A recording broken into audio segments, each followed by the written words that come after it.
Fogata, gordo. Lo tengo. Tiró vos. Tenés dos, hijo de puta, ¿qué decís? Ya gasté las dos, hijo de puta. Gastaste las dos, y gastaste uno en la otra, en la primera ronda y yo gasté en la segunda. No, yo gasté en la segunda, forro. Cerralo, orto, mentiroso de mierda. Vos, ¿qué te pensás que estamos jugando el truco, pelotudo? Hijo de puta, dos fogatas te dan. Y sí, yo tiré las dos, forro.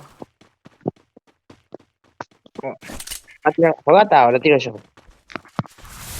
Es hora Montón de del mierda. show.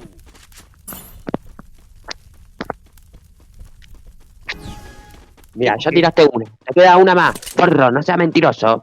Pero mirá lo que te estás fijando. ¿A quién le queda fogatita y no, Buena hijo de suerte, puta? amigo.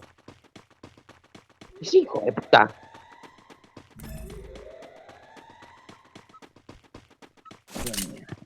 ¿A qué nivel llegamos, papi? Si te gustó el video suscríbete a mi canal y dale me gusta al video.